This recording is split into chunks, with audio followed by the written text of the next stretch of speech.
సహనంతో ఉన్న ఇండియాపైకి పదే పదే వస్తున్న పాక్, చూసి చూడనట్లు పోతున్న భారత్. అయినా సరే పాక్ ఆగడాలు మాత్రం ఆగలేదు. ఇక సమయం వృధా చేయటం ఇష్టం లేదు అనుకున్నారు.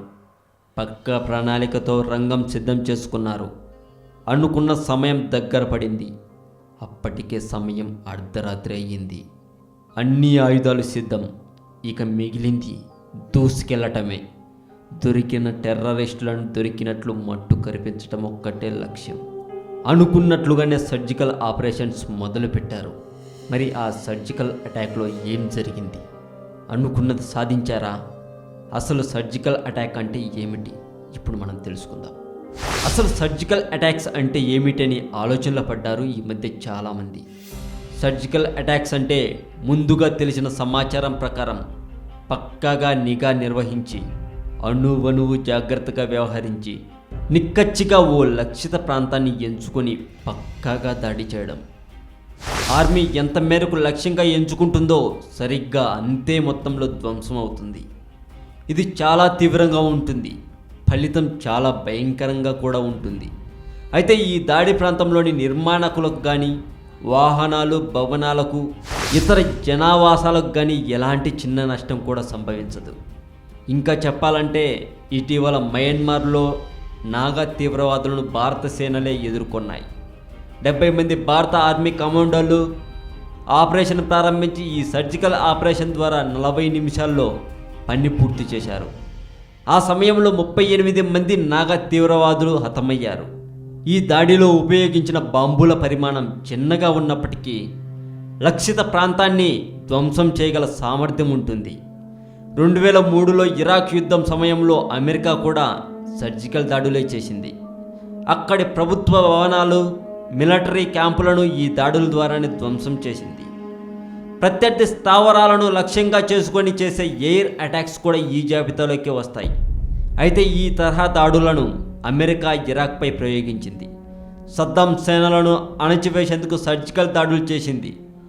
ఎయిర్ అటాక్స్తో కోలుకోలేకుండా చేసింది. అయితే భారత ఆర్మీకి ఇదే మొదటిసారి కాదు.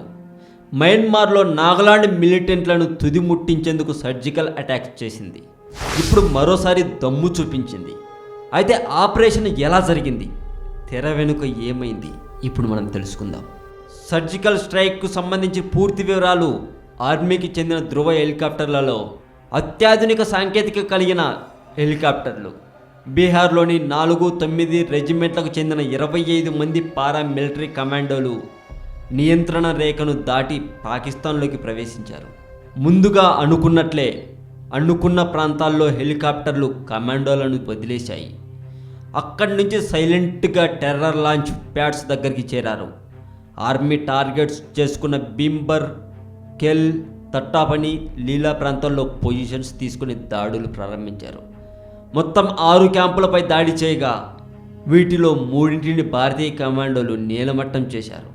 అత్యాధునిక ఆయుధాలైన టవర్, M4 తుపాకులతో పాటు గ్రెనేడ్లు, పొగ గ్రెనేడ్లు, బ్యారెల్ గ్రెనేడ్లు, లాంచర్లు, చీకటిలో చూడగలిగే సాంకేతిక వస్తువులతో ఉగ్రవాదుల భరతం పట్టారు.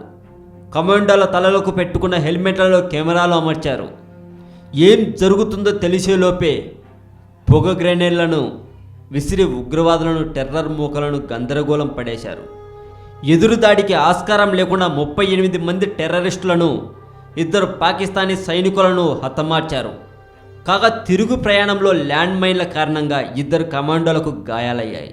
కమాండోల హెల్మెట్లలోని కెమెరాలతో పాటు ఓ డ్రోన్ దాడిని వీడియో తీసింది. ఈ ఆపరేషన్ తర్వాత ఆర్మీ సేఫ్ మన బేస్లో ల్యాండ్ అయిపోయింది. ఒక్కసారిగా పాకిస్తాన్ టెర్రరిస్టులకు చుక్కలు చూపించింది మన ఇండియన్ ఆర్మీ. మీకు ఇంకొక విషయం చెప్పాలి. చైనా దేశం కుక్కలను పంపించి భారత్లో వైరస్ వ్యాప్తి చెందిస్తుందా? అసలు ఏం జరిగింది? భారతదేశంలోకి చైనా నుంచి దిగుమతి అయిన ఓ 2 చైనా కుక్క పిల్లలు ఇప్పుడు సంచలనంగా మారాయి. కాంచీపురం జిల్లా శ్రీపెరుంబదూర్లో ఓ మొబైల్ ఫోన్ సంస్థ ఉంది. ఈ సంస్థకు అవసరమైన ఎలక్ట్రానిక్ వస్తువులను తరచుగా చైనా నుంచి దిగుమతి అవుతుంటాయి. కాగా శనివారం కూడా యథావిధిగా ఓ కంటైనర్లో ఎలక్ట్రానిక్ వస్తువులు దిగుమతి అయ్యాయి. వస్తువులతో పాటు ఆ కంటైనర్లో 2 కుక్కపిల్లలు ఉండటం గుర్తించిన హార్బర్ సిబ్బంది బ్లూ క్రాస్కు సమాచారం అందించారు. వెటర్నరీ వైద్యులతో అక్కడికి చేరుకున్న బ్లూ క్రాస్ సిబ్బంది కుక్క పిల్లలకు పరీక్షలు నిర్వహించారు. చైనా నుంచి దిగుమతి అయిన ఈ కుక్క పిల్లల ద్వారా వైరస్ను పంపించి ఉండవచ్చనే అనుమానంతో వాటి రక్త నమూనాలు పరీక్షిస్తున్నట్లు వైద్యులు తెలిపారు. కాగా ఆ వైద్య పరీక్షల నివేదిక వచ్చిన తర్వాత కుక్క పిల్లలకు సంబంధించిన పూర్తి సమాచారం లభించే అవకాశం ఉంది. ఈ వీడియో మీకు నచ్చినట్లయితే లైక్ చేయండి, షేర్ చేయండి. ఈ వీడియో మీద మీ కామెంట్ కూడా పోస్ట్ చేయవచ్చు. మీ ప్రతి కామెంట్కు నేను తప్పక రిప్లై ఇస్తాను. అలాగే ఈ వీడియో మీకు నచ్చితే మీ ఫ్రెండ్స్కి కూడా ఫేస్బుక్లో షేర్ చేయండి. మీకు ఏదైనా టాపిక్ గురించి తెలుసుకోవాలని ఉంటే ఆ టాపిక్ నేమ్ కామెంట్ రూపంలో చెప్పండి. పూర్తి వివరాలతో మీకోసం మేము పబ్లిష్ చేస్తాం. మరి ఇలాంటి సమాచారం మరింత తెలుసుకోవడం కోసం సబ్స్క్రైబ్ చేయండి తెలుగు మోజో. అలాగే సినిమా న్యూస్ కోసం మా ఇంకొక ఛానల్ టాలీవుడ్ సెంట్రల్ ఛానల్ని కూడా సబ్స్క్రైబ్ చేయండి. డిగ్రీ అయిపోయాక ఐన్స్టీన్కు ఉద్యోగం వెతికి పెట్టాలని తన తండ్రి హెర్మన్ చాలా ప్రయత్నించాడు.